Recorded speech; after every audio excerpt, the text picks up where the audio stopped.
আফরোজা নূর কেমন আছেন? স্যার শুনতে পাবে না, ইয়া করে রাখছে। আনমিউট করে নেন। আফরোজা নূর, আপনি শুনতে পাচ্ছেন না? আচ্ছা, সুভাষ ঢালি শুনতে পাচ্ছেন? সুভাষ ঢালি,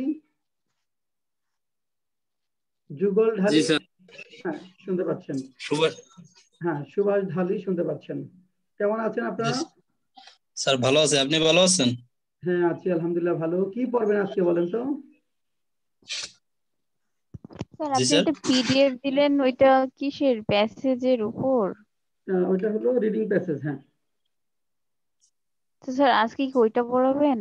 হ্যাঁ, আজকে রিডিং প্যাসেজই পড়াই। তারপরে আপনাদের, কারণ রিডিং প্যাসেজের উপর বোধহয় আপনাদের কোনো ক্লাস হয় নাই, রিডিং প্যাসেজটা পড়ে তারপর ফোকাস রাইটিং, ক্রিটিক্যাল রাইটিং এগুলো উপর আমরা স্যার ক্লাস কিন্তু শেষ হয়ে ওইটা যাবে। পিডিএফ ডাউনলোড করা হয়নি স্যার। করে নেবেন, অনেকগুলো, অনেক বড় ফাইল। হ্যাঁ, অনেক বড় ফাইল দিয়েছে আপনাদের। মানে ক্লাসে তো লাগছে না এখন। না, ক্লাস লাগবে না। আচ্ছা স্যার, ওটা আচ্ছা, আমরা চলেন শুরু করেছি। আপনাদের অ্যাটেন্ডেন্স কি এরকমই থাকে, 5-7 জন করে থাকে না বেশি থাকে?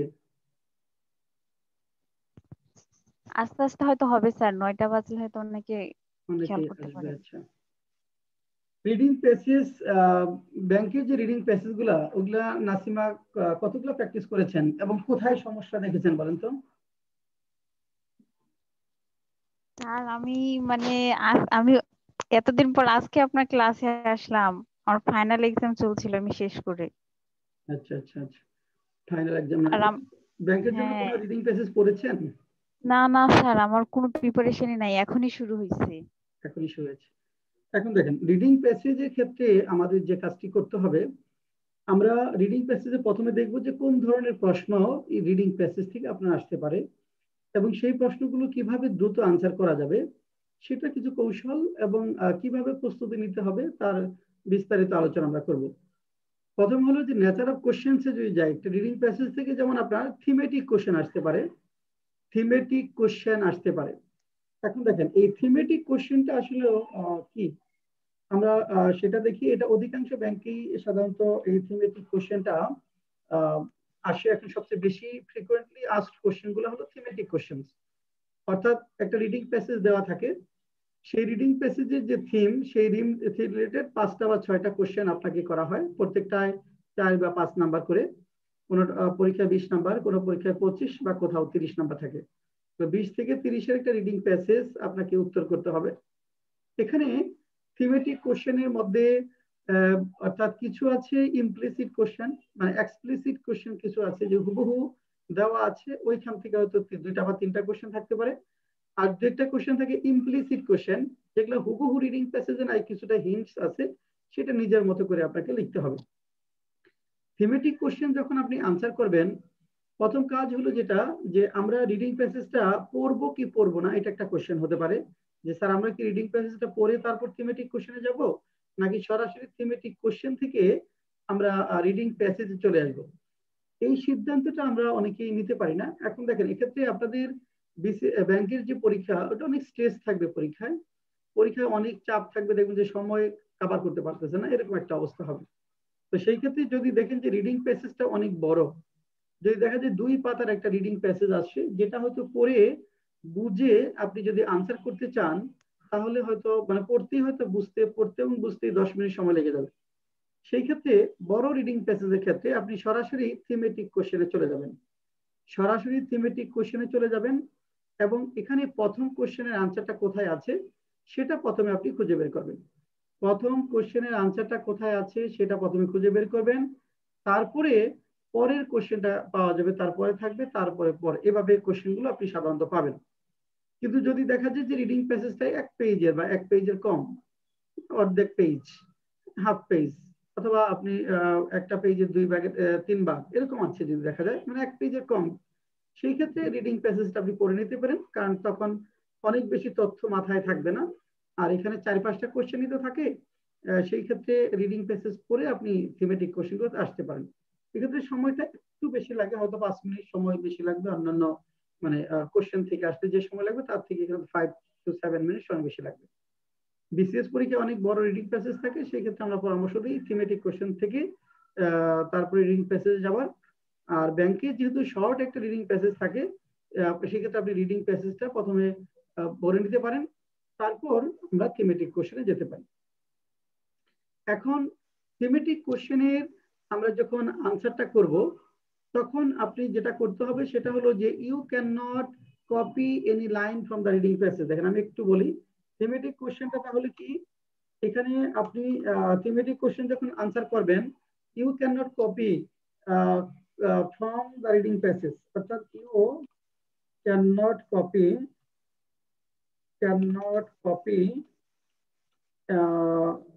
any sentence. You cannot copy any sentence from the reading passage. মানে এটা বলা মানে copying from the reading passage must be avoided. সেন্সটা যদি আমরা বলি এভাবে, যদি বলি কপিং ফ্রম দ্য, যদি এটা বলা থাকবে না কিন্তু সেন্সটা এরকম যে copying from the reading passage must be avoided. Copying from the reading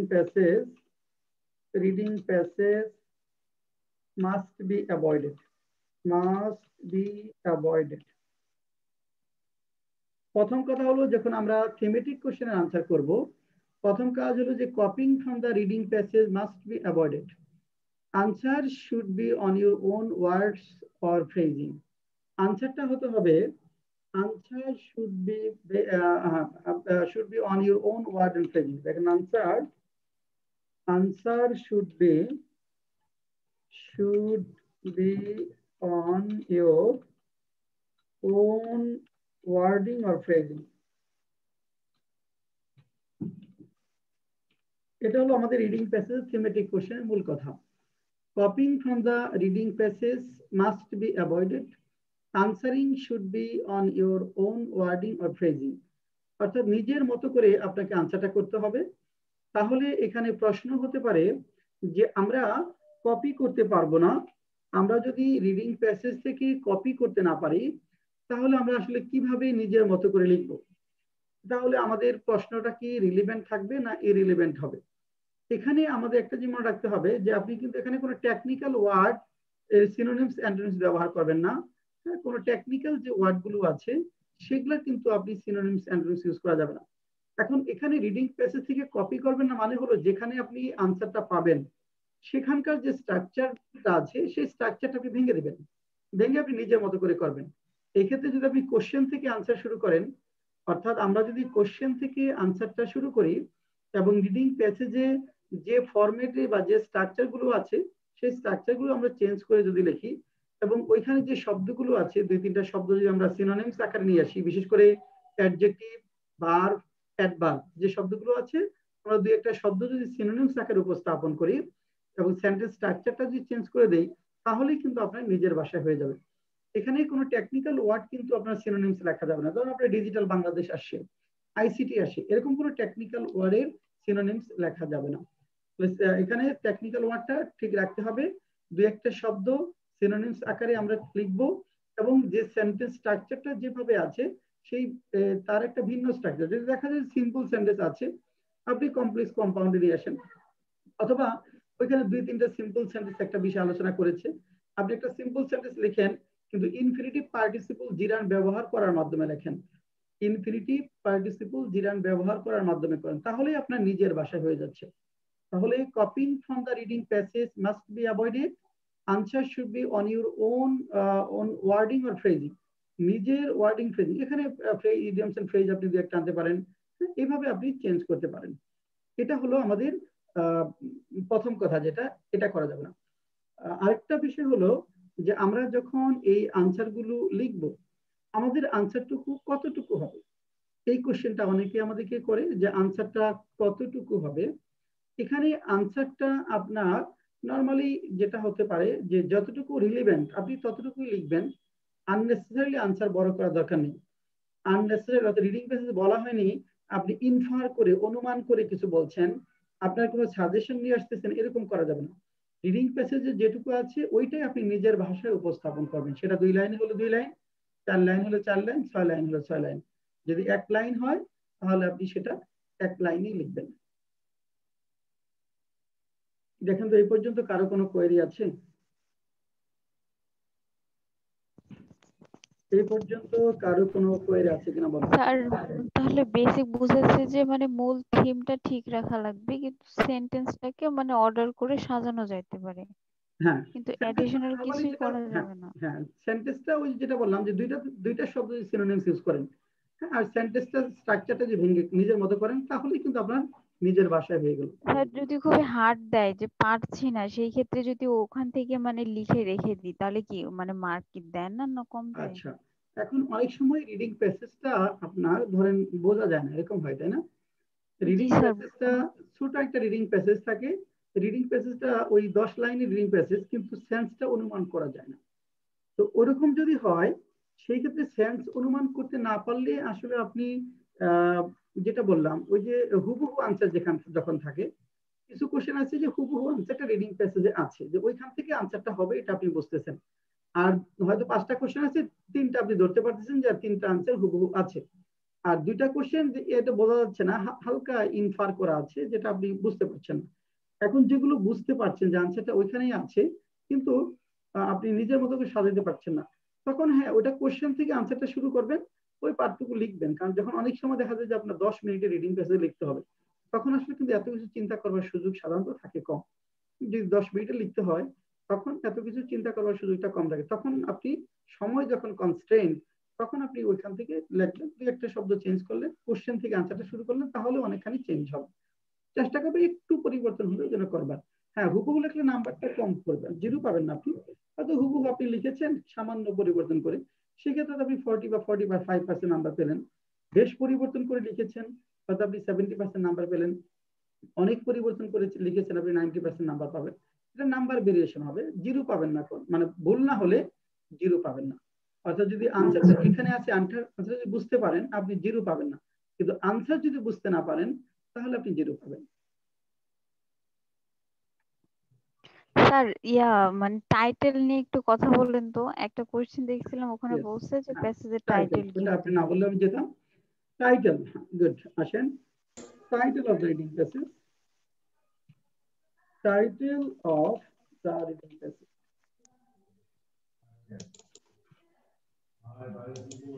দেখেন, আমরা title of the reading passage এটা নিয়ে অনেক সময় আমাদের প্রবলেম হয় যে আমরা টাইটেলটা আসলে কিভাবে লিখবো।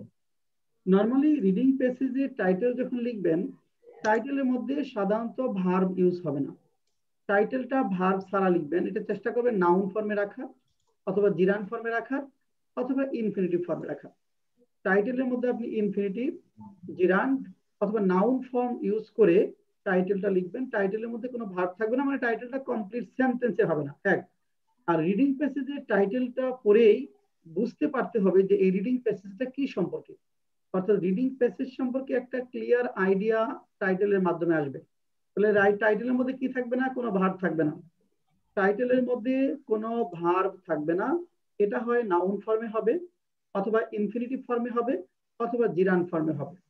যদি এরকম হয় যে ভার্ব ছাড়া আপনি লিখতে পারতেছেন না, পত্রিকার একটা নিউজ আইটেম চলে এসেছে, পত্রিকার একটা নিউজ আইটেম চলে এসেছে, হুবহু একটা পত্রিকা থেকে কপি করা, কোন সমসাময়িক ঘটনাগুলো নিয়ে লেখা, তখন যদি দেখা যায় যে ইয়েস আপনি টাইটেল ছাড়া, মানে ওই ভার্ব ছাড়া লিখতে পারছেন না, তখন সেটা ভার্বটা প্রেজেন্ট সিম্পল টেন্সে রাখবেন। ভার্বটি তখন প্রেজেন্ট সিম্পল টেন্সে রাখবেন। মানে যেমন কি টেন্সে? হ্যাঁ, স্যার আরেকবার, কোন টেন্সে? প্রেজেন্ট সিম্পল টেন্সে, এটা প্রেজেন্ট সিম্পল টেন্সে হবে। ভার্বটা আমাদের প্রেজেন্ট সিম্পল, মানে প্রেজেন্ট সিম্পল টেন্সে ভার্বটাকে রাখতে হবে। যেমন ধরেন এখানে একটা রাজনৈতিক দল একটা নির্বাচনে বিশাল জয়ী হয়েছে, সেখানে X Y Z wins landslide victory in the election. যেমন নিউজ আইটেম একটা নির্বাচনের ফলাফল নিয়ে আসছে, সেখানে যদি লিখতে চান, দেখেন যে এখানে ধরেন আপনার সে টি পার্টি বা গ্রিন পার্টি যদি বলি আমরা, দেখেন green party party wins landslide victory, landslide victory, victory in the election, in the election, in the election. ভালো করে দেখেন যে green party wins landslide victory in the election. যদি নিউজ আইটেম চলে আসে, পত্রিকার কোনো নিউজ আইটেম, তখন আপনি ভার্ব ছাড়া লিখতে পারবেন না, তখন সেটা প্রেজেন্ট সিম্পল টেন্সে লিখতে হবে। যেমন green party wins landslide victory in the election, তাহলে এই যে উইন্স এইভাবে লেখা যাবে। এবং আবার বলছি যে এই টাইটেল থেকে রিডিং প্যাসেজটা কি সম্পর্কে সেটা কমপ্লিট একটা ধারণা এক্সামিনার পেতে হবে। টাইটেল পড়েই যেন বোঝা যায় যে এই রিডিং প্যাসেজটা এই সম্পর্কে আলোচনা করেছে। তাহলে টাইটেলের মধ্যে রিডিং প্যাসেজের একদম কমপ্লিট একটা পিকচার চলে আসতে হবে। টাইটেলের মধ্যে সাধারণত কোনো ভার্ব থাকবে না, ইনফিনিটিভ, পার্টিসিপল এবং জিরান্ড ফর্মের মাধ্যমে আমাদের টাইটেলটা লিখতে হবে। আর প্রথমে বলছি থিমেটিক কোশ্চেন যখন লিখবেন, copying from the reading passage must be avoided. Reading passage থেকে কপি করা যাবে না, রিডিং প্যাসেজ থেকে কপি করা যাবে না। ওখানে টেকনিক্যাল ওয়ার্ড গুলো সিনোনিমস না লিখে ভার্ব, নাউন, অ্যাডজেক্টিভ যেগুলো আছে ওগুলো সিনোনিমস আকারে লিখবেন আর প্রশ্ন থেকে আনসারটা শুরু করবেন। পাশাপাশি রিডিং প্যাসেজের যে স্ট্রাকচার গুলো আছে সেই স্ট্রাকচারটা ভেঙে আপনি নতুন একটা স্ট্রাকচারটা ডেভেলপ করবেন, তাহলেই এটা নিজের ভাষায় হবে। আর যদি দেখা যায়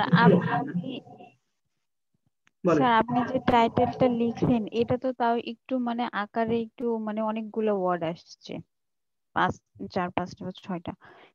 তো এরকম আছে কি যে এরকম যদি দেখা যাচ্ছে যে হেডিংটা একটু বড়ই হয়ে যাচ্ছে টাইটেলটা, তখন স্যার মানে না সমস্যা নেই, টাইটেল বড় হতে তিন পারে। চারটা ওয়ার্ড না ওটা টাইটেল বড় প্রবলেম হতে হবে পারে, না? সেটা সমস্যা নাই। হ্যাঁ এখানে টাইটেল মানে আপনার টাইটেল 5-7 শব্দ হতে পারে, সেটা সমস্যা না। সমস্যা হচ্ছে টাইটেলের মধ্যে পুরো বিষয়টা চলে এসেছে কিনা, হ্যাঁ, এবং টাইটেলটা আপনি যে ভার্ব ছাড়া লিখেছেন কিনা, দুইটা জিনিস দেখবেন। অর্থাৎ টাইটেলটা ভার্ব ছাড়া লিখেছেন কিনা, পুরো বিষয়টা এখানে চলে আসছে কিনা। এখন যদি কোনো নিউজ আইটেম হয়, হ্যাঁ, এক্ষেত্রে আপনি যেটা করবেন সেটা হলো ভার্ব যদি লিখতেই হয় প্রেজেন্ট সিম্পল টেন্সে লিখবেন। এখন এটা ধরেন একটা নির্বাচনী বিশাল একটা বিজয় নিয়ে আলোচনা করছে, হ্যাঁ। এখন এই যে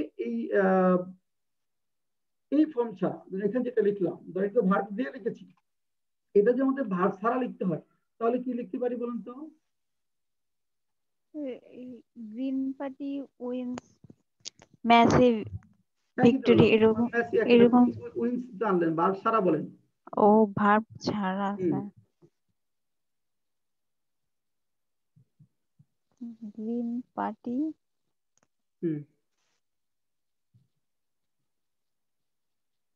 উইন্স ছাড়া কিভাবে হচ্ছে? এটা তো জিতানি কথা। নির্বাচন দেখা গেছে উইন পার্টি বিশাল ব্যবধানে বিরোধী থেকে মানে যাদের নিকট প্রতিদ্বন্দ্বী থেকে জয়লাভ করেছে, বিশাল ব্যবধানটা।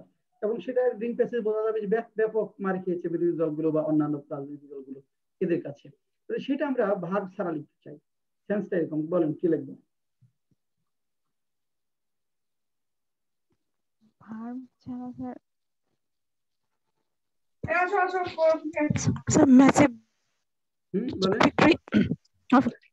massive victory of Green Party. হ্যাঁ, massive victory of green party. এই যে massive victory of green party, হ্যাঁ বলা যায়। সেখানে কিন্তু ম্যাসিভ ভিক্টরি নাউন ফর্মটা আসলো না।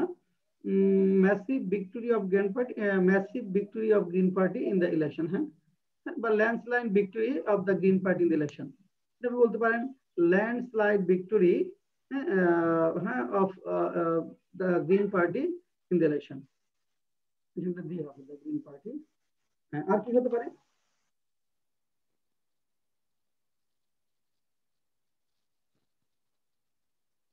আর বলেন যে কোনো একজন। এটাকে আমরা ভার্ব ছাড়া লিখতে চাই, একটা টাইটেল।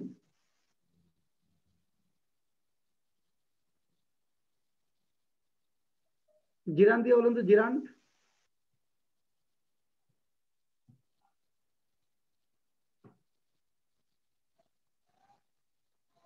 জিরান দিয়ে হলে যদি উইনিং দিয়ে করি। উইন ছাড়া বলেন। উইন ছাড়া বলতে হবে। এরকম লেখা যাবে, আমরা যদি বলি হিটিং, হিটিং বানাচ্ছি ডাবল টি নাকি hitting jackpot by the Green Party in the election. Hitting jackpot by the Green Party in the election. Jackpot মানে বড় ধরনের বিশাল একটা কিছু করে ফেলা। তাহলে hitting jackpot by the green party in the election. আর কি হতে পারে? এরকম অনেক কিছু লেখা যাবে। তো দেখেন এখানে the green party wins landslide victory, massive victory of the green party in the election, hitting jackpot by the green party in the election. এরকম এই যে hitting jackpot by the green party, এখানে দেখেন আপনার কিন্তু কোনো ভার্ব আসেনি, আমরা জিরান ফর্মে লিখেছি। তবে আপনি চেষ্টা করবেন যে সেটা জিরান ফর্মে যেন আসে, পুরো বিষয়টা যেন চলে আসে, পুরো বিষয় অর্থাৎ রিডিং প্যাসেজের সম্পূর্ণ বিষয়টা যেন টাইটেলের মধ্যে থাকে। সেটা শব্দ 2-4টা বেশি হলে কোনো অসুবিধা নেই, কিন্তু দেখতে হবে যে পুরো বিষয়টা এসেছে কিনা, ভার্ব ছাড়া আপনি লিখতে পেরেছেন কিনা। পারবেন আশা করি, একটু প্র্যাকটিস করতে হবে। তাহলে আচ্ছা, আরেকটা আর যেটা বললাম যে সিনোনিমাস ইউজ করবেন। স্ট্রাকচারটা, রিডিং প্যাসেজের স্ট্রাকচারটা একটু ভেঙে দিবেন, নিজের মতো করে একটা স্ট্রাকচার ইউজ করবেন। দুইটা ইডিয়মস এন্ড ফ্রেজ আনতে পারেন, দুইটা শব্দ রিপ্লেস করে আপনি ইডিয়মস এন্ড ফ্রেজ আনতে পারেন। তাহলে দেখবেন যে অনেকখানি চলে যাচ্ছে। যেমন ধরেন আপনি ওইখানে একটা লাইনে একটা শব্দ আছে, যে এখানে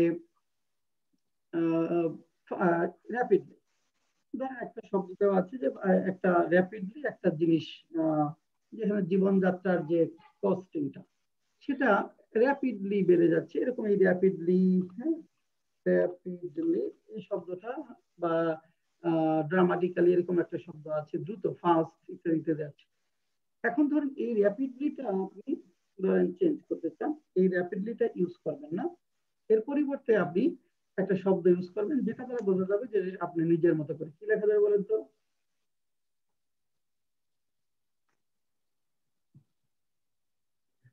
র্যাপিডলি আছে রিডিং প্যাসেজে, আপনি র্যাপিডলিটা না লিখে অন্য একটা শব্দ লিখবেন। কি লিখতে পারবো আমরা? নাসিমা বলেন তো কি লিখবো? স্যার র্যাপিডলি তাহলে তো গ্রোয়িং লেখা যাবে কি? না, এটা অ্যাডভার্ব, অ্যাডভার্ব দিয়ে রিপ্লেস করতে হবে। র্যাপিডলি একটা অ্যাডভার্ব দিয়ে রিপ্লেস করেন।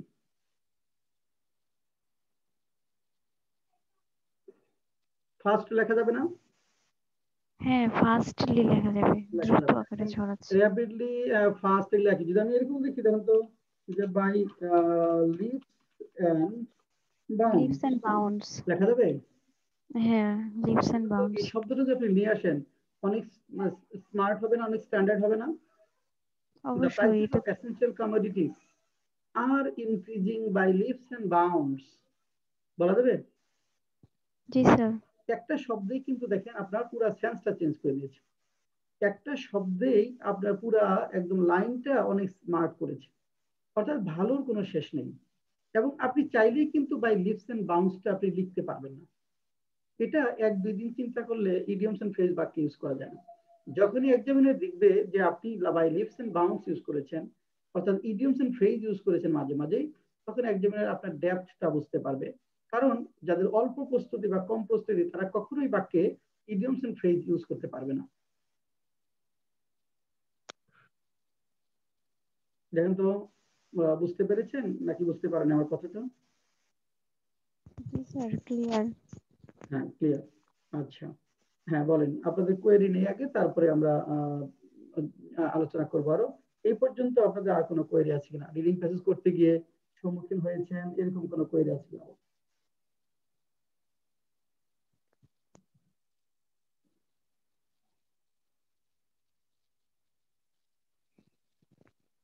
বলেন। স্যার, হ্যাঁ বলেন। অনেক সময়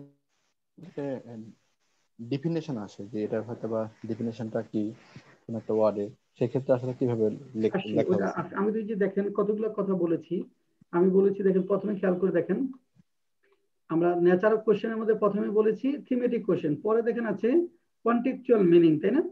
বলছি না? ওইটা আমরা ওখানে আপনি যেটা জানতে চাচ্ছেন ওইটা ওখানে আলোচনা করবো, কন্টেক্সচুয়াল মিনিংটা। হ্যাঁ, তাহলে থিমেটিক কোশ্চেন এখন ধরেন, তাহলে থিমেটিক কোশ্চেনে আরেকটা বিষয় হতে পারে, থিমেটিক কোশ্চেনে আপনার 5টা কোশ্চেন আসে, শেষের কোশ্চেনটাই বলা হলো যে what does the writer mean by this reading passage, what does the writer, এই কোশ্চেনটা অনেক ক্ষেত্রে ব্যাংকে দেখা যায়, what does the writer mean by this reading passage? এই কোশ্চেনটা কেউ কি পেয়েছেন রিডিং প্যাসেজ পড়ে? কেউ দেখেছেন এরকম কোন কোশ্চেন? আপনারা কেউ এরকম দেখেছেন বলেন তো? আচ্ছা, দেখেছেন, দেখে থাকবেন হয়তো। What does the writer mean by this reading passage, অথবা what is the meaning of this reading passage, এরকম যেটা থাকুক না কেন, এটা মূলত আসলে সামারি। এটা মানে হলো আমরা বলতে পারি এটা হলো সামারি, রিডিং প্যাসেজের মূলত সামারি। এটা হলো রিডিং প্যাসেজের সামারি। তো আপনি কখনোই এই ধরনের সাধারণত এটা প্রথমেও থাকতে পারে, এ নাম্বারেও থাকতে পারে, ই নাম্বারেও থাকতে পারে, প্রথমেও থাকতে পারে, শেষেও থাকতে পারে। এই ধরনের কোশ্চেন যখন থাকবে এটা কখনোই আপনি প্রথমে আনসার করবেন না। রিডিং প্যাসেজের সর্বশেষ কোশ্চেন হবে এটা। যদি দেখেন যে প্রথমে এ নাম্বারে এটা চাইছে, তাহলে এ নাম্বারে 5টা লাইন লেখা যায়, এরকম জায়গা ফাঁকা রেখে বি থেকে আপনি আনসারগুলো করবেন। আর যদি দেখা যায় ই নাম্বারে আছে, তাহলে এটা শেষে আছে। এই ধরনের কোশ্চেন কখনোই আমরা প্রথমে আনসার করব না, কারণ রিডিং প্যাসেজের অন্যান্য কোশ্চেন আনসার করার পর আমাদের যখন রিডিং প্যাসেজ সম্পর্কে কমপ্লিট ধারণা তৈরি হবে, তারপরে আমরা এটা আনসার করব। তবে এটা আনসার করার আগে রিডিং প্যাসেজটা আমরা আবার ভালো করে পড়ব, মূল বিষয়গুলো একটু নোট ডাউন করে তারপর নিজের মতো করে আমরা, এটা একটু বড় হবে সাধারণত, এটা 5-6 লাইনে হতে পারে, এটা সাধারণত অন্যান্য কোশ্চেনের থেকে একটু বড় হবে। বিসিএস পরীক্ষায় সামারি লিখতে বলে, যে right summary of the reading passage in 100 words. BCS পরীক্ষায় 100 শব্দের রিডিং প্যাসেজ সামারি লিখতে বলে, যেটা 20 নাম্বার থাকে। এখানে তো আর অত বড় দেয় না, পুরো রিডিং প্যাসেজ হয়তো 20 নাম্বার, এখানে 4 বা 5 থাকবে। তবে এটা সামারি, এটা 1 নাম্বারে থাকুক বা শেষে থাকুক, এটা আপনি সবার শেষে লিখবেন। রিডিং প্যাসেজটা ভালো করে বুঝে পড়ে বুঝে তারপরে আপনি এটা লিখবেন। আচ্ছা, তাহলে এ পর্যন্ত ক্লিয়ার না? আচ্ছা, আমি 1 মিনিটের একটা শর্ট ব্রেক নিব, তারপরে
আচ্ছা, এখন আসেন কন্টেক্সচুয়াল মিনিং। তাহলে থিমেটিক কোশ্চেন মোটামুটি এইভাবে আপনি একটু লিখবেন থিমেটিক কোশ্চেনের ক্ষেত্রে। আর তারপর আমরা যাই ডিটেলস একটু বলবো পরে। কন্টেক্সচুয়াল মিনিং, আর তার আগে একটু বলি যে what does the writer mean by this reading passage বা সামারিটা কি। আপনি যদি রিডিং প্যাসেজটা না বোঝেন তাহলে এই কোশ্চেন আনসার না করাই ভালো। কারণ আপনি রিডিং প্যাসেজটা যদি কঠিন হয় যে বুঝতেছেন না, তাহলে এই কোশ্চেন লিখে আপনি নাম্বার সাধারণত পাবেন না ওরকম। সেই ক্ষেত্রে যেটা হলো মানে এখানে অনুমান করে লেখলে ভুল ত্রুটি বলে আর একজন বিরক্ত হয়, যেটা পারবেন না সেটা না লেখাই ভালো, সময় নষ্ট না করে। এই জন্য রিডিং প্যাসেজটা বুঝতে হয় এই কোশ্চেনের উত্তর করবার জন্য। আর কিছু কোশ্চেন আছে যেমন বললাম যে ইমপ্লিসিট কোশ্চেন, এটা একটা একটু বলি যে ইমপ্লিসিট কোশ্চেন কোনগুলো। দেখেন ইমপ্লিসিট কোশ্চেন আমরা যে বলি, ইমপ্লিসিট কোশ্চেন,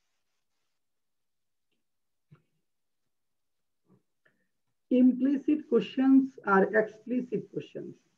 explicit হুবহু রিডিং প্যাসেজ আসে ওইখান থেকে দেওয়া আছে একটা কোশ্চেন, সেটা হলো এক্সপ্লিসিট, সুস্পষ্ট একটা প্রশ্ন।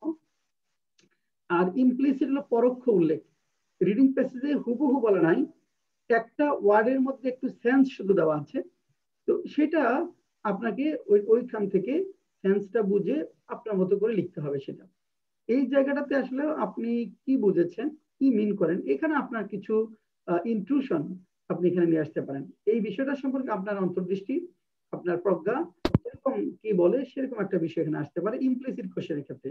কিন্তু এক্সপ্লিসিট কোশ্চেনের ক্ষেত্রে নিজের যে ভাবনা সেটা এখানে উপস্থাপন করা যাবে না। আর ইমপ্লিসিট কোশ্চেনের ক্ষেত্রে যে বিষয়টা চেয়েছে সেটা সম্পর্কে আপনার নিজের ভাবনাটা আপনি লিখে আসবেন। কন্টেক্সচুয়াল মিনিং, এটা বিসিএস এও আসে, ব্যাংকেও আসে, দুই জায়গায় আমরা এটা দেখি। Contextual meaning of words, contextual meaning of words. এখানে বিসিএস এর পরীক্ষায় 5টা কোশ্চেন থাকে, 5টা ওয়ার্ড আন্ডারলাইন করা থাকে, হ্যাঁ, এবং ওইটা ওইখানে গিয়ে মিনিংটা কি খুঁজে নিতে হয়। ব্যাংকের ক্ষেত্রেও 5টা থাকে না, একটা দেয় সাধারণত, যে what does this word mean in this reading passage. একটা শব্দ দেওয়া আছে, বলা থাকে যে এই ওয়ার্ডটা দ্বারা এই রিডিং প্যাসেজে কি মিন করছে। এখন ধরেন একটা জিনিস হলো, হয়তো আপনি একটা রিডিং প্যাসেজ পড়লেন, সেখানে আপনি রিডিং প্যাসেজটা পড়ে দেখলেন যে একটা অডিট রিপোর্ট নিয়ে লেখা, একটা অডিট রিপোর্ট নিয়ে লেখা, যে এখানে দেখা গেল যে এরকম একটা, যে দা কোয়ালিফাইড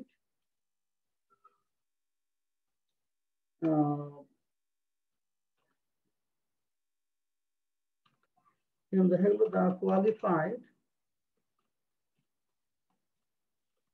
audit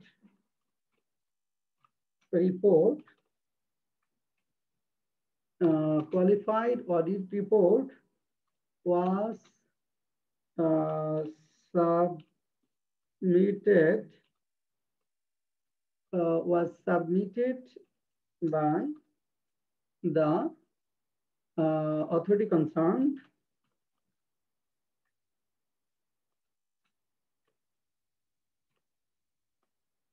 এরকম একটাই আছে। এখানে বলা হলো the qualified audit report.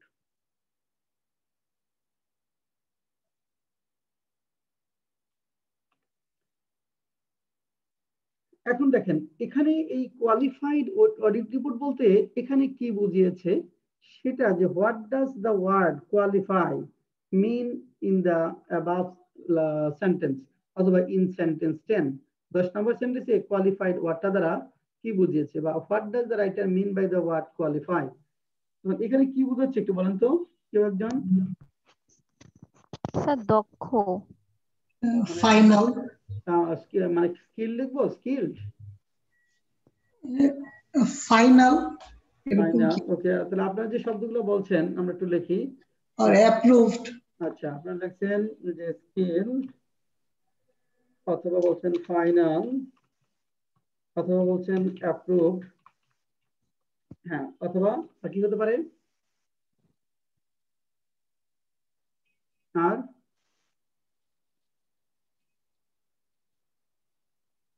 Sir qualified মানে মানে গণ্য করার মতো কোনো কি কিছু লিখবো যে বলেন, আমার একটা শব্দ বলেন যে মিনিংটা হলো এটা, এটা বলবো, কি লিখবো?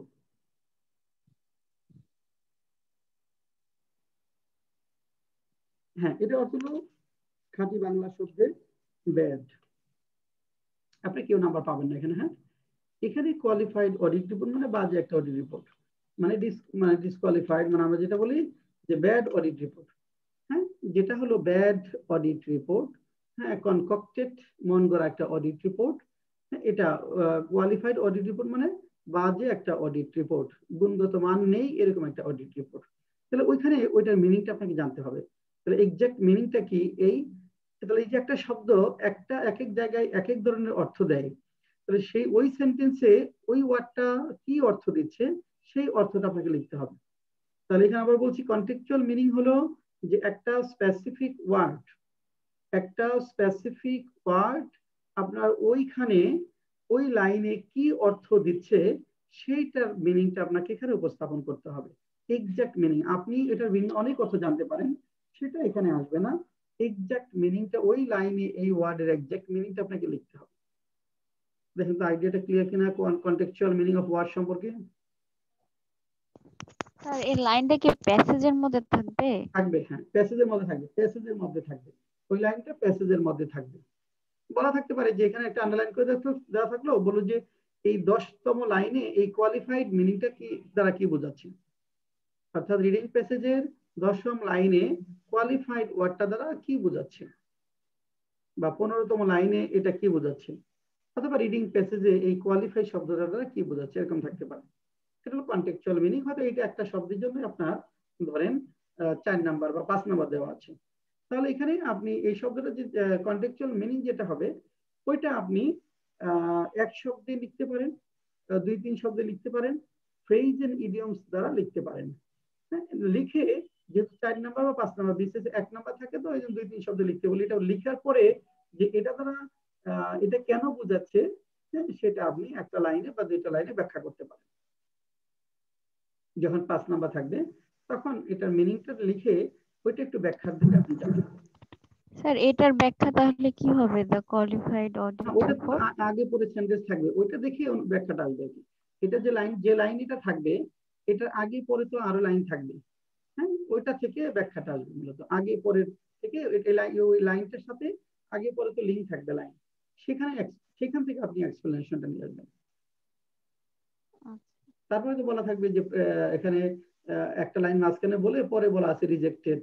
হ্যাঁ, মানে আপনাকে বুঝতে দিবে না, পরেই বলা নাই যে রিজেক্টেড, যেহেতু কোয়ালিফাইড পরে একটা লাইন অন্য একটা লাইন এনে তারপর বলা হলো যে the report was rejected by the top management. কিন্তু এই রিপোর্ট বলতে ওই যে কোয়ালিফাইড অডিট রিপোর্ট ওইটাকেই বোঝাচ্ছে, কিন্তু আপনি আসলে সেন্সটা বুঝতে পেরেছেন কিনা এই জন্য পরের 2টা লাইন জাম্প করে বা একটা লাইন জাম্প করে গিয়ে তারপরে ওইটার একটা ব্যাখ্যা ওরা দিয়েছে, সেই ব্যাখ্যাটা আপনি এখানে উপস্থাপন করবেন। এখন ধরেন যদি আপনি এটা মিনিংটা না বোঝেন তাহলে আপনি যে আনসারগুলো লিখবেন কিছুই হবে না, কিছুই হবে না। এই জন্য রিডিং প্যাসেজে আপনি অনুমান করে লিখলে, যেগুলো অনুমান করে লিখবেন সেগুলো ধরে নিতে হবে সব 0 পাবেন আপনি। যেগুলো না বুঝে লিখবেন আপনি ধরে নেবেন যে সেগুলো আপনি 0 পাবেন, আপনি কোনো নাম্বার পাবেন না। যেগুলো আপনি বুঝে লিখবেন আপনি কেবলমাত্র সেগুলাতে নাম্বার পাবেন।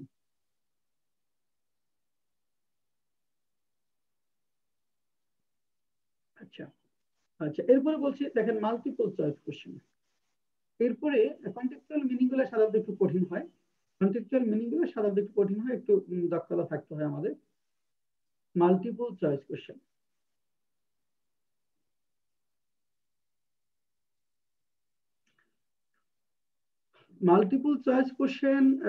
সাধারণত 5টা থাকে, মানে ছোট 2 নাম্বার করে 10 নাম্বার। রিডিং প্যাসেজ যদি শর্ট 10 নাম্বার দেয় সেক্ষেত্রে 5টা মাল্টিপল চয়েস কোশ্চেন দিল, সেখানে আপনার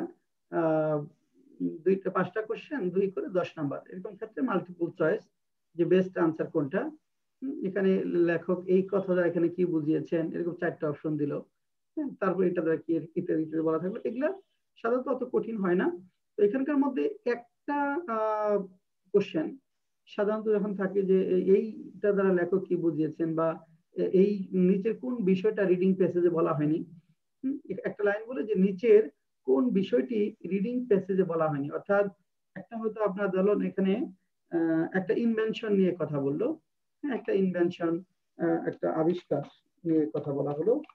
হ্যাঁ, সেখানে ইনভেনশনের বর্ণনা গিয়ে যে এখানে লেখক এই করোনা ভ্যাকসিনের যে ইনভেনশনের কথা যে আপনি বলেন, করোনা ভ্যাকসিন নিয়ে এসেছে, এটা ইনভেনশন, যে লেখক এই করোনা ভ্যাকসিন সম্পর্কে নিচের কোন কথাটা বলা হয়নি রিডিং প্যাসেজে, এটা একটু কঠিন হয় সাধারণত। তাহলে কোন কথাগুলো বলা হয়েছে সবগুলো আনতে হয়, তারপর কোন কথাটা বলা হয়নি সেটা জানতে হবে, তিনটা জানার পর এটা লিখতে হয়। সাধারণত এই কোশ্চেনটা একটু কঠিন হয়ে থাকে, এটার জন্য পুরো রিডিং প্যাসেজটাই আপনার পড়তে হয়।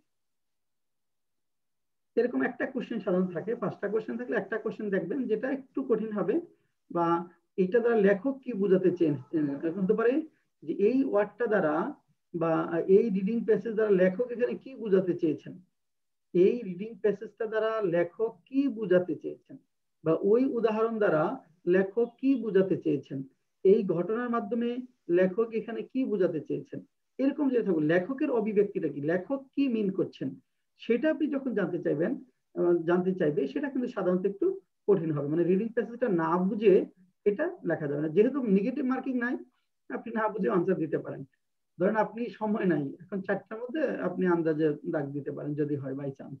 হ্যাঁ, তো মাল্টিপল চয়েসের কোশ্চেন গুলো সাধারণত ব্যাংকের পরীক্ষায় খুব কমই দেখা যায়, এ পর্যন্ত 2-3 বার, 5 বারের বেশি পাওয়া যাবে না। আগের পরীক্ষাগুলোতে আসতো, কিন্তু ইদানিং মাল্টিপল চয়েসটা দেখা যায় না, ইদানিং মাল্টিপল চয়েসটা দেখা যায় না। আগের পরীক্ষাগুলোতে এটা আমরা 2-একটা পরীক্ষায় দেখতাম 4-5 বছর আগে, অতি সম্প্রতি কোনো পরীক্ষা এটা দেখা যাচ্ছে না। কোনো কোয়েরি আছে এ পর্যন্ত?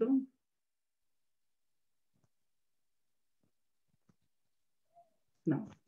তারপর দেখেন সামারাইজিং দ্য প্যাসেজ, এটা সামারাইজিং দ্য প্যাসেজ, প্যাসেজটা সামারাইজিং, অথবা ওই যেটা বললাম যে what does the writer mean by this reading passage, অথবা বলতে পারে summarise the passage in 5 lines, অথবা শুধু summarise the passage in your own words, in your own ওয়ার্ডস।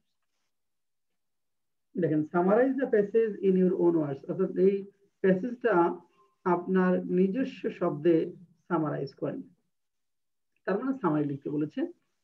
সামারির ক্ষেত্রে একটা জিনিস আপনাকে মনে রাখতে হবে যে সামারাইজিং যখন করবেন তখন সকল প্রকার এক্সাম্পলস বাদ দিতে হবে। All examples and illustration must be avoided. দেখেন এখানে অল এক্সাম্পলস,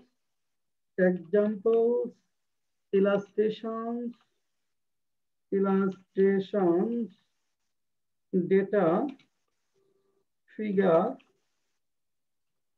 percentage,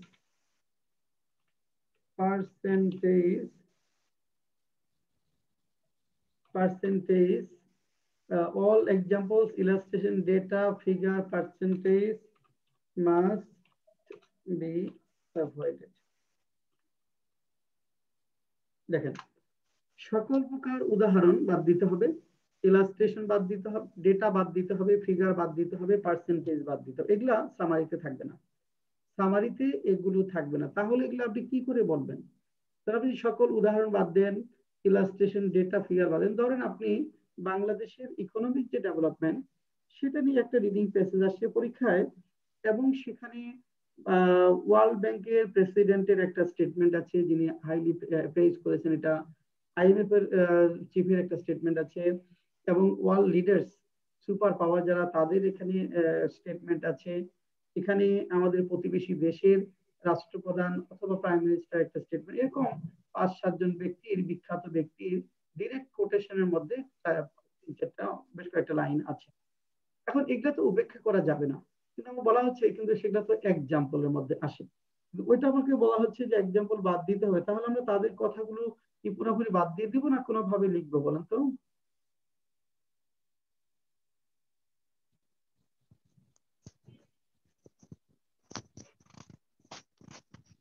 কি করব? স্যার এক্সাম্পল তো বাদ দিতে বলছেন। হ্যাঁ, এক্সাম্পল বাদ দিতে হবে। এখন বাদ দিলে ওই পুরো বিষয়টা বাদ করে যাচ্ছে না? হ্যাঁ পুরো বিষয়টা তো, কিন্তু স্যার ওইটা যে মানে এইভাবে বলা যেতে পারে যে বলছে এইভাবে ইংরেজিতে, বলছে তো এক্সাম্পল তো হয়ে গেল। তাহলে তাই স্যার না? কি করে লিখবো? তাহলে কি করে লিখবো? খুব সহজ, ভেরি সিম্পল। সেটা হলো আপনি যে কাজটা করবেন সেটা হলো ধরেন 7 জন এখানে, যারা এটা প্রেস করেছে তারা কারা? এখানে হয়তো আপনার ওয়ার্ল্ড লিডার্স আছে, ওয়ার্ল্ড লিডার্স আছে, আর আছে হলো বিভিন্ন অর্গানাইজেশন, বিভিন্ন ইন্টারন্যাশনাল অর্গানাইজেশনের প্রধানরা আছে। তাহলে world leaders and international and the chief of international organisation বা head of the international organisation praise করেছিল, highly praised the attainment of Bangladesh over the last 10 years. তাহলে গত 10 বছরে বা গত 20 বছরে বাংলাদেশ বিভিন্ন ক্ষেত্রে যে অর্জনটা করেছে সেগুলো বিশ্ব নেতা এবং বিভিন্ন আন্তর্জাতিক সংগঠন দাতা গোষ্ঠী হাইলি প্রেজ করেছে। শেষ। নিন্দা করে থাকলে এটা নিন্দা করেছে, একযোগে নিন্দা করেছে, তাহলে ওই লাইনটা শেষ হয়ে গেল। লেখা যাবে? দেখেন তো, যাবে না? যাবে। খুব সিম্পল। তাহলে তাদের কথা থাকবে, কিন্তু ওই যে যেটা বললাম জিসটা কি তাদের, তাদের সবগুলো সবার কথা জিসটা হলো এটা, এই। তাহলে এখানে আপনি ওইভাবে অল এক্সাম্পল, এখানে জিসটা আপনি এখানে নিয়ে আসবেন। তাহলে এক্সাম্পলস ইলাস্ট্রেশনস এর জিসটা আপনি এখানে নিয়ে আসবেন।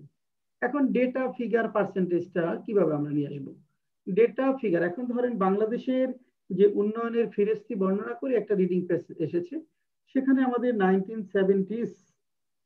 70-এর দশকে ইকোনমির কি অবস্থা ছিল সেটা বলা হয়েছে, 1980-এর দশকে কি অবস্থা ছিল সেটা বলা হয়েছে, 1990-এ কি ছিল সেটা বলা হয়েছে, 2000-এ কি ছিল সেটা বলা হয়েছে, 2010-এ কি ছিল বলা হয়েছে, এবং 2020-তে কিভাবে শুরু হয়েছে সেটা বলা হয়েছে।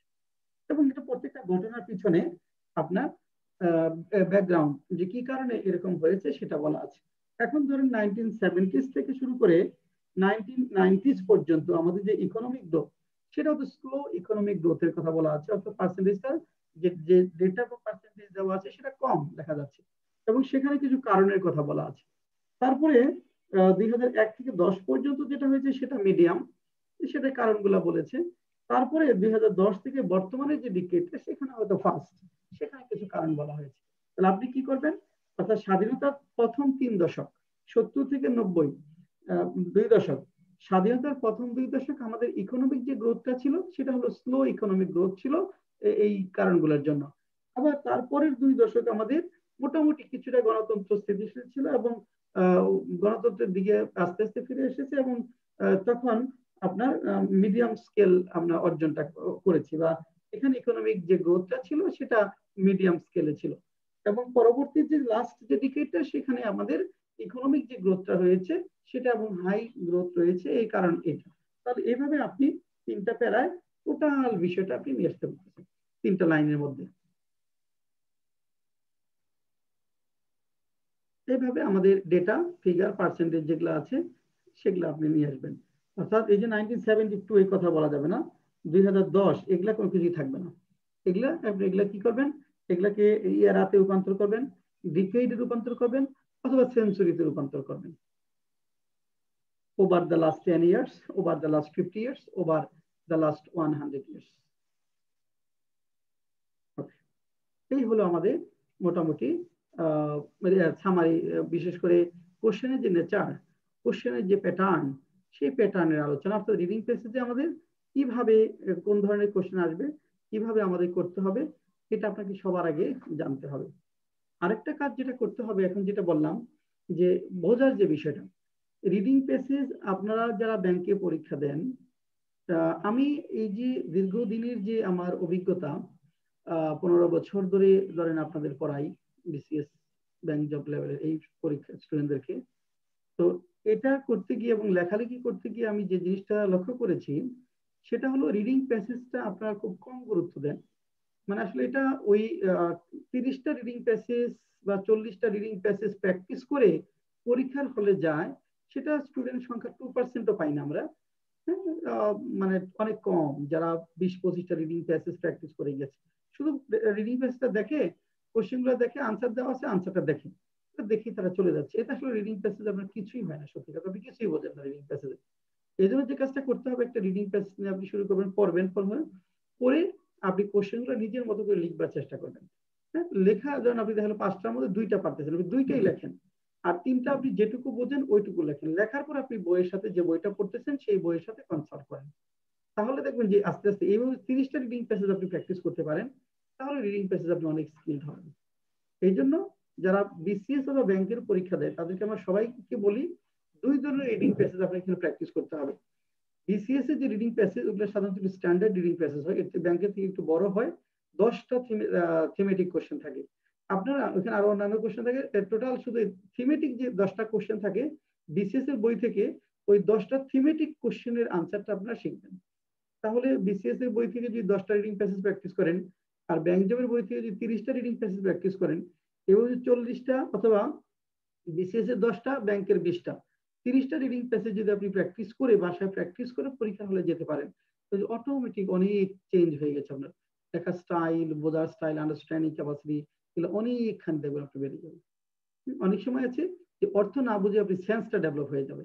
আর এখন যেটা হচ্ছে আপনাদের সেন্সটা ডেভেলপ হয় না, মানে অর্থের উপর ডিপেন্ড করেন, যেটা ওই ওয়ার্ডটা পাচ্ছি না তাহলে এইটা দ্বারাই বোধহয় ওইটার ফুল সেন্সটা বোঝাচ্ছে। কিন্তু আপনার আস্তে আস্তে সেন্সটা ক্লিয়ার হবে যখন আপনি অনেক বেশি রিডিং প্যাসেজ প্র্যাকটিস করতে থাকবেন। কিন্তু আপনাদের মধ্যে আমরা এটা লক্ষ্য করি না, খুব অল্প সংখ্যক স্টুডেন্টকে এটা প্র্যাকটিস করে দেখা যায়। এটা অবশ্যই প্র্যাকটিস করবেন। যেমন অনুবাদে যেমন অনেক ফোকাস আমরা দিই, হ্যাঁ, অনুবাদে ধরেন আপনাদের হ্যাঁ বিসিএস এ 50 নাম্বার থাকে, ব্যাংকে হয়তো 20, কোথাও 30, এরকমই থাকে, 15-15, 30 বা 10-10, 20। কিন্তু দেখেন এখানে আপনার রিডিং প্যাসেজও তো 30 নাম্বার, কিন্তু আপনি ট্রান্সলেশনের জন্য অনেক পড়তেছেন, 3 মাস শুধু ট্রান্সলেশন পড়তেছেন, কিন্তু আপনি 15 দিনও রিডিং প্যাসেজ পড়তেছেন না, তাহলে এখানে কিন্তু আপনার ডিসক্রিমিনেশন হয়ে যাচ্ছে। হ্যাঁ, তাহলে এখানে যেটা হচ্ছে যে এই জায়গাটা আপনাকে অবশ্যই ফোকাস করতে হবে। ওকে, এখন তাহলে চলেন আমরা একটু যাই। আমরা মোটামুটি তো আলোচনা দেখলাম যে এইভাবে রিডিং প্যাসেজটা আমাদের করতে হবে। আমরা একটা ছোট্ট রিডিং প্যাসেজ নিয়ে একটু দেখবো যে আমরা আসলে কতটুকু বুঝি বা কোথায় আমাদের অসুবিধা হয়।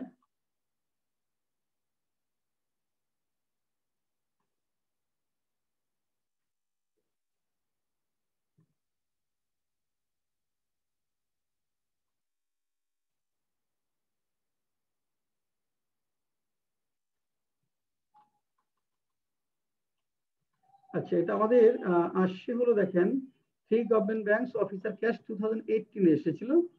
এটা মোটামুটি আমাদের বলছে 20 নাম্বারের একটা রিডিং প্যাসেজ, সম্ভবত 5টা কোশ্চেন আছে।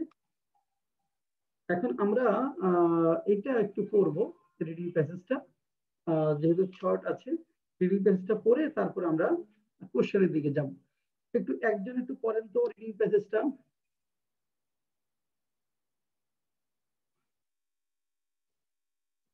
যে কোনো একজন একটু স্ক্রিন দেখে দেখে রিডিং প্যাসেজটা পড়েন।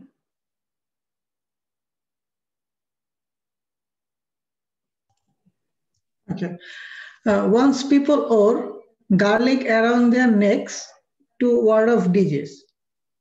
Today, most Americans would scoff at the idea of wearing a necklace of garlic cloves to enhance their well-being. However, you might find a number of Americans willing to ingest capsules of pulverized garlic or other herbal supplement in the name of health.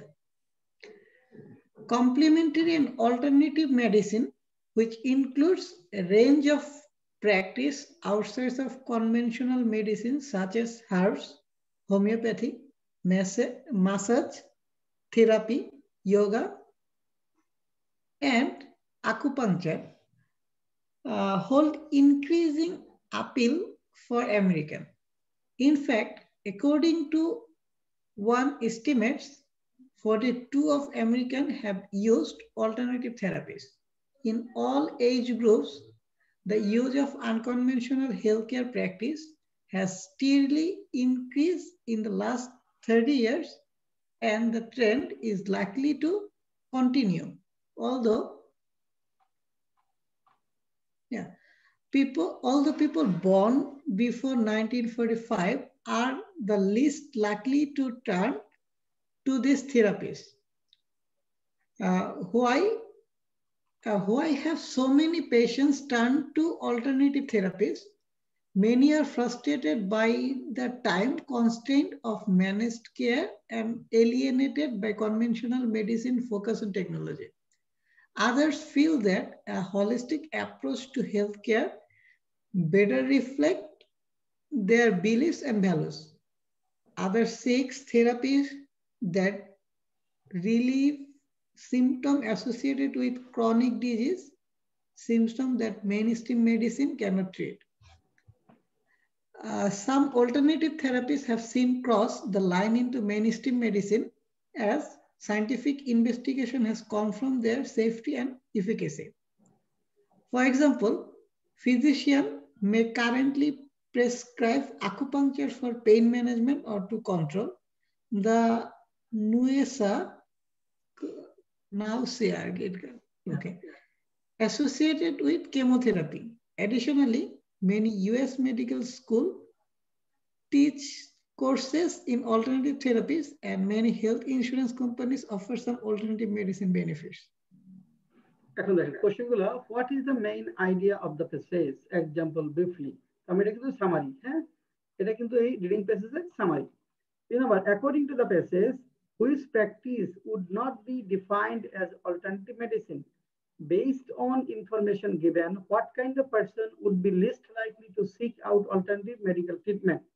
The passage indicates that alternative treatments are increasingly being used by mainstream medical professionals because what is the title of the passage?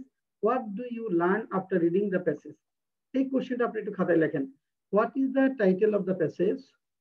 What is the title of the passage? What do you learn after reading the passage? What is the title of the passage? What is the title of the passage? What do you learn after reading the passage? What is the title of the passage? What do you learn after reading the passage?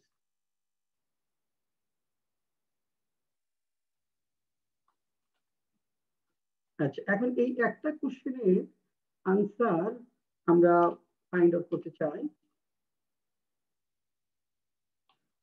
এই একটা কোশ্চেনের আনসারটা আপনারা একটু লিখবেন। হ্যাঁ, এখানে আমি আনসারটা রিডিং প্যাসেজটা রাখলাম।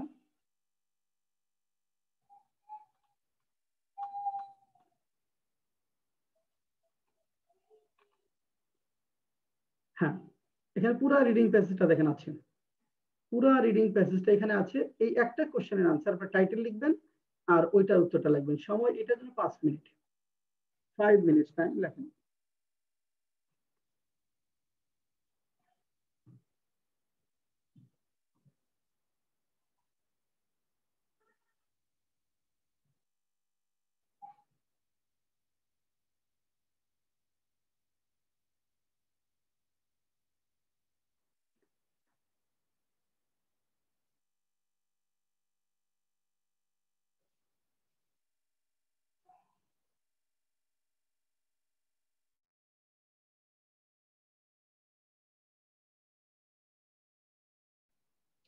আচ্ছা, কার লেখা শেষ হয়েছে একটু পড়েন তো, কি লিখলেন?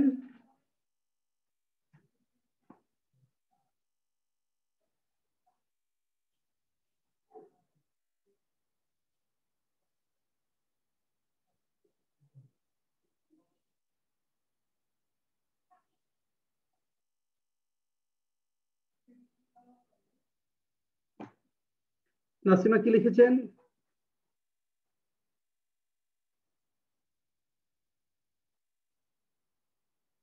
নাসিমা লিখেছেন,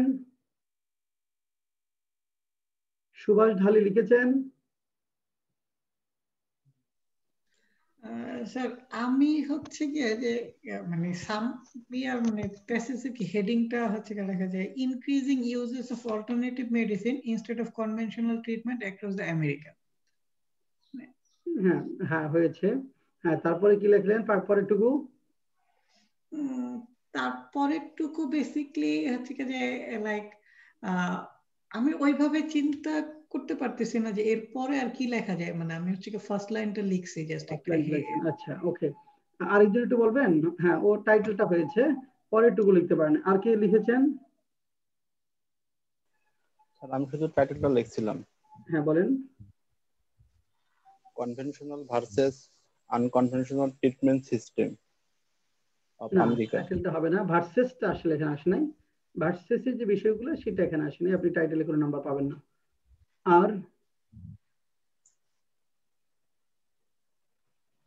কেউ? এই রিডিং প্যাসেজে আমরা কি শিখলাম বলেন তো? জি স্যার। এই রিডিং প্যাসেজ থেকে কি শিখলাম আমরা? আমেরিকার চিকিৎসা পদ্ধতি। আমেরিকান চিকিৎসা পদ্ধতি শিখলাম না, আমেরিকান চিকিৎসা পদ্ধতি শিখিনি। বলেন। আমরা হচ্ছে কি জানছি যে অল্টারনেটিভ মেডিসিন হচ্ছে কি যে অল্টারনেটিভ মেডিসিনের মানে প্রয়োজনীয়তাগুলো মানে কি কি ভালো দিকগুলো আছে কনভেনশনাল মেডিকেলের তুলনায়, এন্ড হচ্ছে ওভার দ্য টাইম কিভাবে গ্রো করতেছে। ইভেন দো হচ্ছে কি যে ইন্স্যুরেন্স কোম্পানিগুলো অল্টারনেটিভ মেডিসিনটাকে পুশ করতেছে, বিভিন্ন ইউনিভার্সিটিতে পড়াচ্ছে। বলেন। তাহলে আমরা যেটা শিখলাম সেটা হলো যে মেইনস্ট্রিম যে মেডিসিন আছে এগুলা কিছু সীমাবদ্ধতা রয়েছে, তাই না? জি। কি সেটা সীমাবদ্ধতা সেটা লিখতে হবে না, কিন্তু কিছু সীমাবদ্ধতা রয়েছে, এবং সেই সীমাবদ্ধতার কারণে এবং অল্টারনেটিভ মেডিসিনের যে সফল হিলিং আরোগ্য করার যে ক্ষমতা, সেই সফলতার কারণে অর্থাৎ রোগীদেরকে আরোগ্য করার সক্ষমতা বা সফলতার কারণে আমেরিকানরা এখন অল্টারনেটিভ ট্রিটমেন্টের দিকে ঝুঁকছে। এটা হলো মূল কথা। অর্থাৎ আমরা যেটা দেখলাম যে এখানে আমাদের যে এখানে মেইনস্ট্রিম যে মেডিসিন গুলো আছে বা ট্রিটমেন্ট, সেটা কিছু কনস্ট্যান্ট রয়েছে, সীমাবদ্ধতা রয়েছে। সীমাবদ্ধতা রয়েছে এখানে আপনার, যেমন ধরি আপনি কোন ট্রিটমেন্টে যান, অনেকগুলো টেস্ট করতে হয়, এটা করতে হয়, সেটা ওয়েট করতে হয়, অনেকগুলো ঝামেলা। ডক্টর নাম শুনে অনেকেই ভয় পায় যে গেলেই তো টেস্ট দিবে, এটা করাবে, সেটা করাবে, ওটা করাবে, ইত্যাদি ইত্যাদি। কিন্তু আপনি যখন অল্টারনেটিভে যদি যান, যদি আমাদের হোমিওপ্যাথিক ট্রিটমেন্ট বা অন্যান্য যে ট্রিটমেন্ট, সেখানে কিন্তু কোনো টেস্ট নেই, আপনাকে সম্পর্কে বিশদ শুনে তারপরে আস্তে আস্তে একটা ট্রিটমেন্ট দিচ্ছে, এবং সেটা অনেকেই কিন্তু আপনার বেনিফিট হচ্ছে, এবং ওইদিকে অনেকেই এই ট্রিটমেন্ট গুলো নিচ্ছে। মেজর সার্জারি অপারেশন ছাড়া অনেকেই আছে যে অ্যালোপ্যাথির দিকে না গিয়ে হোমিওপ্যাথি দিকে যাচ্ছে।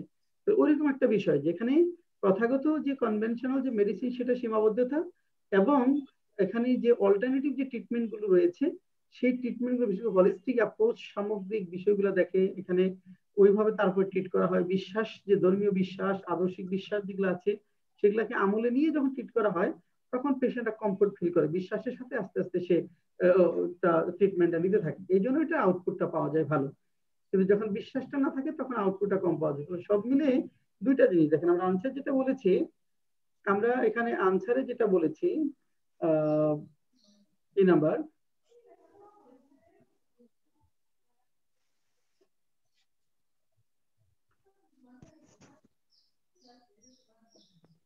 দেখেন ডান পাশে দেখেন, the title of the passage is growing popularity of alternative medicine. Growing popularity of alternative medicine, অর্থাৎ এই অল্টারনেটিভ যে বিকল্প মেডিসিন ব্যবস্থা সেটার ক্রমবর্ধমান জনপ্রিয়তা। হ্যাঁ, এটা একটা বিষয়, এটা title. After reading the passage I learn that because of some constraints of mainstream medicine and fruitful healing of using alternative medicine, a large number of people in America have shown their inclination towards alternative medicine, অথবা are inclining to take on alternative medicine, but switching to alternative medicine from mainstream medicine, or switching to alternative medicine from mainstream medicine. Sir আপনার কথা শুনে আমি হচ্ছে কি in the mean time আর কি যে লিখেছি লাইনটা, যে মানে প্রথম অংশটা তো বললামই, so due to the limitations of the conventional medical technology and proven healing approaches of alternative treatment, patients feel more comfort to undertake this treatment. Patients feel এখানে people feel more comfort না to undertake to go through this treatment. হ্যাঁ, ঠিক আছে, এইতে লিখলেই হবে।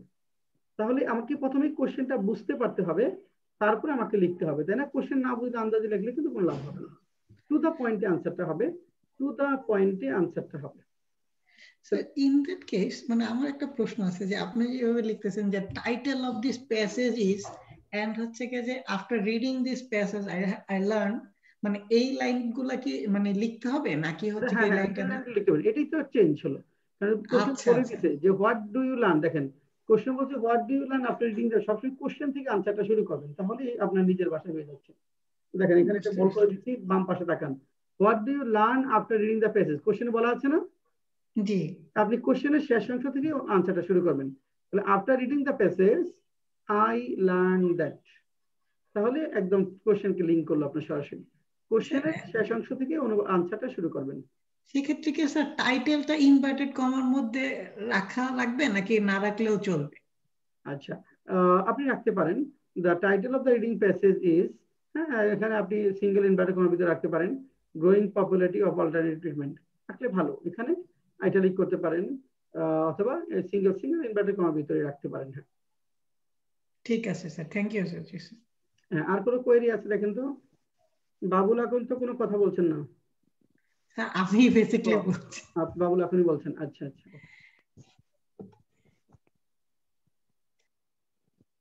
Well, তাহলে আমাদের আমাদের ক্লাস 8টায়, আপনারা অনেকেই দেরিতে জয়েন করেছেন, 8:30 ছিল, 8টা না 8:30। হ্যাঁ, আমার ক্লাসগুলো নর্মালি আমি 8:30 নিয়ে থাকি, আমার যেদিন ক্লাস থাকবে ওই দিন 8:30 আপনারা জয়েন করবেন। আচ্ছা, রিডিং প্যাসেজের উপর আমরা আরেকটা ক্লাস নেব।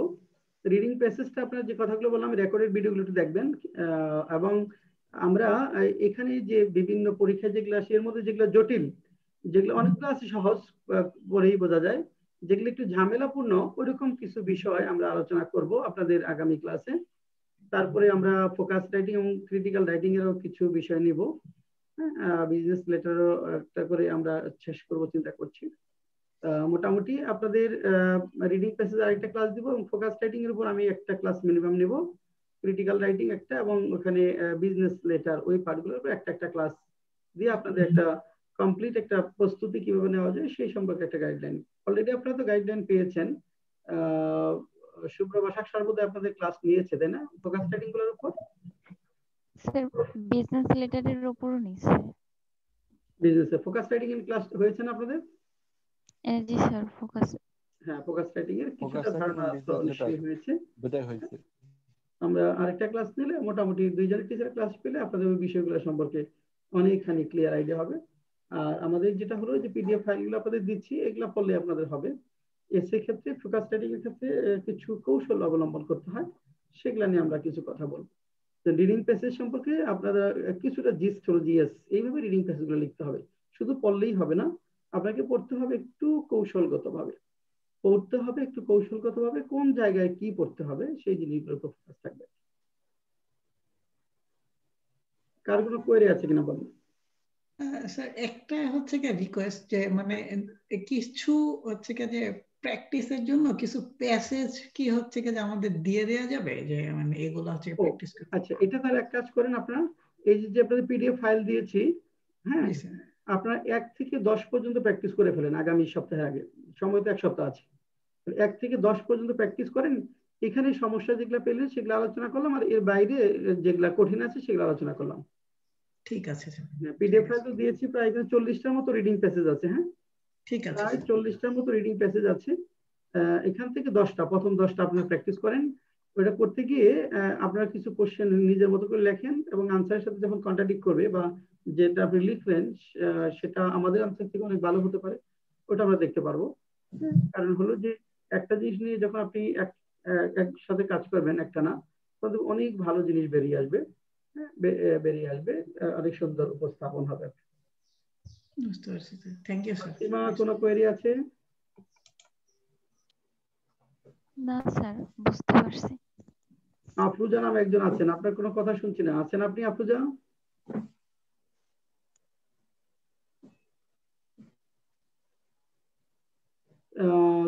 সাদিক, কোনো কোয়েরি আছে? জি স্যার, আমি আছি। হ্যাঁ, কোনো কোয়েরি আছে? না স্যার, কোনো তবে তো আমি আজকে মানে দেরি করতে আসছি ক্লাসে। হ্যাঁ, রেকর্ডেড ভিডিওটা দেখে নেবেন, একটু ভিডিওটা জি জি। দেখবেন, অনেক গুরুত্বপূর্ণ কথা বলেছি আমি মনে করি।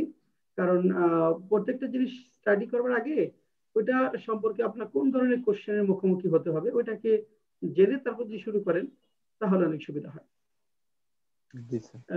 আপনাদের ক্রিটিক্যাল রাইটিং এর কোনো ক্লাস হয়নি তাই না? হয়েছে ক্রিটিক্যাল রাইটিং এর কোনো ক্লাস? না স্যার, না না হ্যাঁ, স্যার। ইদানিং না, স্যার। আবার ক্রিটিক্যাল রাইটিংটা প্রাইভেট ব্যাংকে আসে।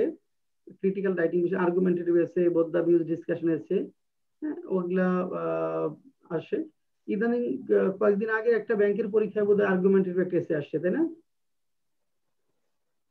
গত মাসে না গত মাসের আগের মাসে একটা পরীক্ষায় আর্গুমেন্টেটিভ একটা এসে আসছে সরকারি ব্যাংকে। আর এর আগে একবার না দুইবার আসছিল। জনতা ব্যাংকের ওইটাতে গত মাসে বা তার আগের মাসে একটা আর্গুমেন্টেটিভ এসে এসেছে পরীক্ষা। তো এটা আপনার ক্রিটিক্যাল রাইটিং একটু ডিফারেন্ট, মানে ফোকাস রাইটিং থেকে কিছুটা ডিফারেন্ট, কিছুটা না অনেকখানি ডিফারেন্ট, মানে ওটা প্যাটার্নই ডিফারেন্ট। ওইটার সম্পর্কে আপনাদের জানতে হবে, কারণ প্রাইভেট ব্যাংকগুলোতে ওইটা আইএলটিএস রাইটিং আসে, তো আইএলটিএস রাইটিং এর পার্ট ওইটা মূলত, ওইটা রাইটিং এর একটা গুরুত্বপূর্ণ পার্ট। ওইটা রাইটিং এর কারণ ফরম্যাটটা স্টাইলটা ডিফারেন্ট, ফোকাসের মতো না আর কি, একটু ভিন্নভাবে লিখতে হয়। তো ওইটা একটু জানা থাকলে তাহলে রাইটিং এর সবগুলো পার্ট সম্পর্কে জানা থাকলে তাহলে নতুন হবে না কিছু। হ্যাঁ, যাই আসুক আপনি লিখতে পারবেন, যে আপনার জানা আছে যে ক্রিটিক্যাল রাইটিং কেউ লিখতে হয়। যখন হঠাৎ করে ক্রিটিক্যাল রাইটিং চাইবে আপনার মনে হতে পারে এটা আবার কি জিনিস। হ্যাঁ, ওরকম না হয়ে যে ওইটা সম্পর্কে ধারণা তৈরি হবে, আমরা এটা দেখাবো। তাহলে আগামী ক্লাসে রিডিং প্যাসেজই হবে।